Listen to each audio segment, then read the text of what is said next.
먼 옛날 프랑스의 심장부에는 용맹한 전사가 태어날 것이라는 예언이 내려졌다. 그녀는 잔다르크로 불리었고 이후 그녀의 이름은 프랑스인들에게 자유와 희망의 상징으로 기억되었다. 잔다르크가 태어난 마을은 농촌의 평화로운 풍경 속에 자리 잡고 있었다.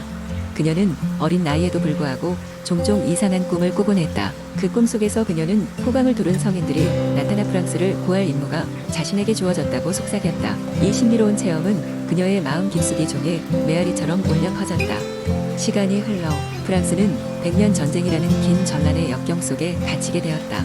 영국군의 세가 강해져 파리까지 위협하고 있었다. 당시 프랑스의 왕위는 갈피를 잡지 못하는 샤를에게 돌아갈 예정이었으나 그의 정통성을 의심하는 세력들이 많았다. 가문의 피를 이은 자라도 왕관을 얻지 못할 위기에 처한 것이다. 그녀가 16살이 되었을 때 천사들이 자주 잔다르크에게 나타났다. 그들은 그녀에게 오를레앙으로 향하라고 했다. 오를레앙은 프랑스의 운명을 결정할 전략적 요충지였다. 성스러운 사명감을 지닌 그녀는 집을 떠나 오를레앙을 향하게 되었고 마침내 프랑스군의 지도자들과 만나게 되었다. 그녀는 단순한 소녀로 보였지만 잔다르크의 눈빛 속에는 결코 흔들리지 않는 확신이 있었다. 그녀는 샤를 왕세자에게 접근하여 자신이 받은 하늘의 메시지를 전했다. 왕의 신뢰를 얻기까지는 많은 의심을 견뎌야 했으나 결국 그녀의 진심과 신비로운 능력에 힘입어 기회가 주어졌다. 그녀는 기사들 중에서도 두각을 나타내며 전술 지휘에 참여하게 되었다. 그녀의 열정과 전략은 마치 전장에서 깃발처럼 펄럭이기 시작했고 지친 병사들에게 새로운 힘을 불어넣었다. 오를레앙 전투에서 잔다르크의 지휘 아래 프랑스군은 중대한 승리를 손에 넣었다. 이로써 잔다르크의 이름은 프랑스 전역에 회자되었으며 그녀는 서서히 자신의 운명을 실현해 나가고 있었다. 하지만 불행히도 그녀의 성공은 그녀의 불운을 불러왔다. 적국과 내부의 음모자들은 그녀의 존재를 위협으로 여기기 시작했고 그녀는 마침내 배신과 포위된 상태에서 체포되었다. 1431년 잔다르크는 마녀로 고소되어 이단 재판에 서게 되었다. 끝까지 그녀는 자신의 신념과 사명을 버리지 않았다. 잔다르크는 화염대 위에서 불길과 함께 승천했지만 그녀의 전설은 결코 그날과 함께 사라지지 않았다. 그녀의 이야기는 프랑스의 국민들에게 영원한 용기와 불굴의 상징으로 남았다. 그녀의 신념과 무고함은 훗날 복권되었으며 마침내 성녀로 시성되었다. 프랑스의 영혼 속에는 언제나 라 푸셀 드 오를레앙이 살아 숨쉬고 있었다. 두 번째 이야기. 옛날 옛적에 프랑스의 작은 마을에는 마법의 동굴이 있었다. 이 동굴은 고대부터 전해져 내려오는 전설을 가지고 있었는데 그 전설은 황금의 동굴 속 깊숙한 곳에 파란 새가 살고 있다는 것이었다. 이 새는 단순한 새가 아니었고 하늘의 마법을 담고 있을 뿐만 아니라 인간의 소망을 하나 들어주는 힘을 가지고 있었다. 마을 사람들은 이 새를 찾기 위해 수세기 동안 동굴을 탐험했지만 찾아낸 사람은 아무도 없었다고 한다. 하루는 호기심 많은 소년 피에르가 마을에 들리는 이야기에 매혹되어 파란 새를 찾겠다고 다짐했다. 그의 친구들은 그에게 미쳤다고 이야기했지만 피에르는 결심이 섰다. 그는 하루하루 알뜰히 돈을 모아 여행에 필요한 장비와 먹거리를 준비했고 드디어 떠날 준비가 되었을 때 마을을 떠나 동굴로 향했다. 동굴에 들어선 피에르는 어둡고 무서운 기운에 처음엔 약간 두려웠지만 곧 용기를 내서 앞으로 나아갔다. 피에르는 동굴 곳곳을 탐험하며 많은 도전을 마주쳤다. 깜깜한 통로를 지나고 미끄러운 바위를 오르며 가끔씩 공포스러운 소리를 들어야 했지만 포기하지 않았다. 결국 그는 동굴의 깊은 곳, 전설의 황금 방에 도착했다. 그곳에는 빛나는 금은 보화가 산더미처럼 쌓여 있었고 그 가운데 작은 새장 안에 한 마리의 아름다운 파란 새가 앉아 있었다. 새는 피에르를 보자마자 조용히 노래를 불렀다. 그 노래는 피에르의 마음을 사로잡았고 잠시 후 새는 부드럽고 인간의 목소리로 그에게 말했다. 소년이여, 넌 여기에 왔구나. 난 이곳에서 오랫동안 새로운 친구를 기다리고 있었단다. 넌 내 가슴 속에 마법을 풀어주는 방법을 찾아냈고 내가 너의 소원을 하나 들어줄 수 있도록 해주었어. 피에르는 잠시 고민했지만 자신의 진정한 소원을 떠올렸다.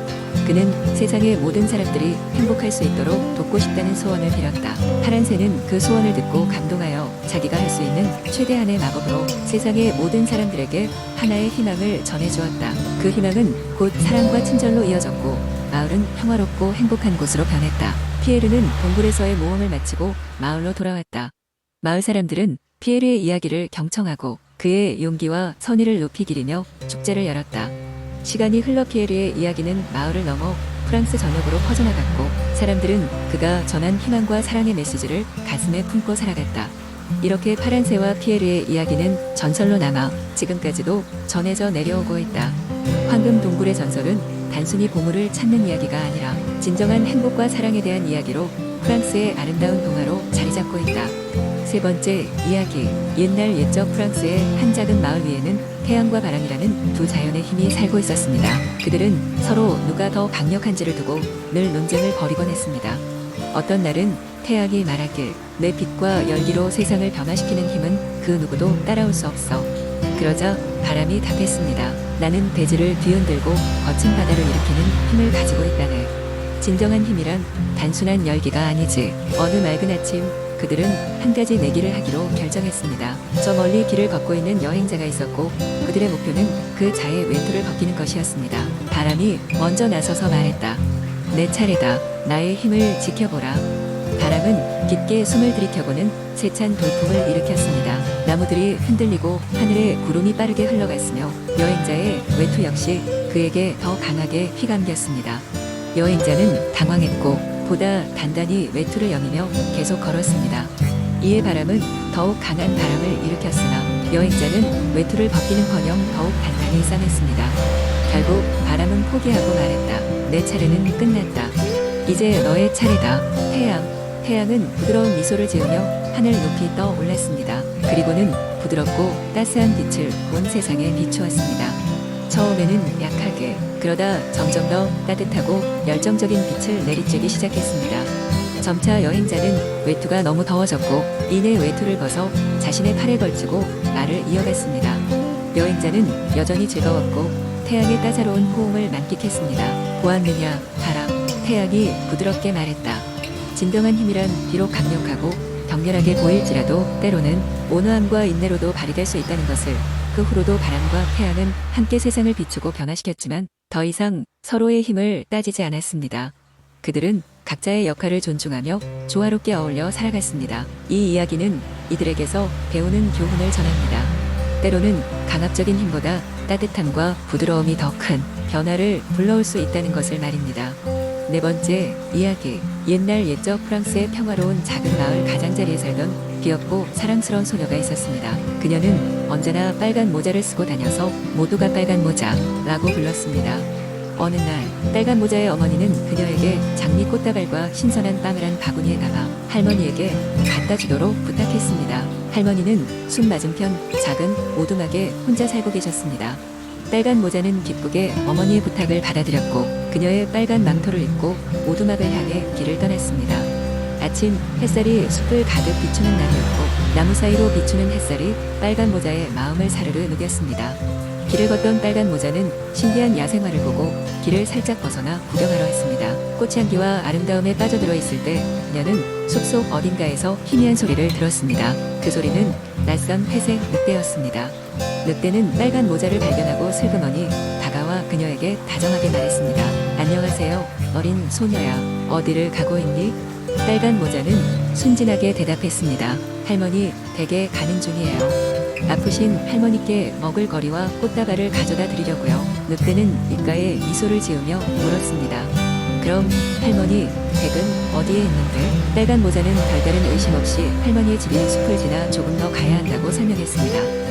늑대는 빨간 모자가 다시 길을 떠나도록 놔두었고 스스로는 빠르게 다른 길로 숲을 지나 할머니의 집에 먼저 도착했습니다. 할머니, 오두막에 도착한 늑대는 문을 두드렸습니다. 누구십니까? 라는 로그인의 물음에 늑대는 최대한 빨간 모자의 목소리를 흉내내며 대답했습니다. 저예요, 할머니. 빨간 모자예요.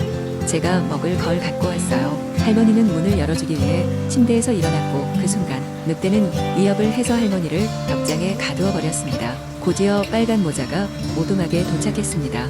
그녀는 방 안으로 들어갔고 침대에 누워있는 할머니를 보았습니다. 할머니는 어느 때보다도 더 이상하게 보였습니다. 할머니, 왜 이렇게 귀가 크세요? 더 잘 들으려고. 귀여운 소녀야. 할머니, 왜 이렇게 눈이 크세요? 더 잘 보려고. 사랑스런 소녀야. 할머니, 왜 이렇게 손이 크세요? 너를 더 잘 안아주려고. 마지막으로 빨간 모자는 가장 큰 의문을 던졌습니다. 할머니, 왜 이렇게 이가 날카로워요? 늑대는 기다렸다는 듯이 외쳤습니다. 너를 더 맛있게 먹으려고. 내 사랑스런 어린 소녀야. 그러고는 늑대는 침대에서 뛰어나와 빨간 모자를 덮쳤습니다. 하지만 빨간 모자는 기지를 발휘했습니다. 그녀는 곧바로 바구니에 들고 있던 빵을 늑대의 얼굴에 던져 혼란을 주고 벽장에 갇힌 할머니를 구했습니다. 그 순간 마을의 사냥꾼들이 소란스란 소리를 듣고 오두막에 도착하여 늑대를 쫓아내었고 마을에 다시 평화가 찾아왔습니다. 할머니와 빨간 모자는 끌어안고 웃으며 무사히 돌아올 수 있었음에 감사를 전했습니다. 빨간 모자는 다시는 길을 벗어나지 않고 할머니의 지시에 따라 안전하게 다니기로 다짐했습니다. 그리고 마을 사람들은 모두 모여 빨간 모자와 할머니의 용맹과 지혜에 대해 이야기를 나누며 행복한 시간을 보냈습니다. 그것이 빨간 모자와 숲속의 늑대 이야기입니다.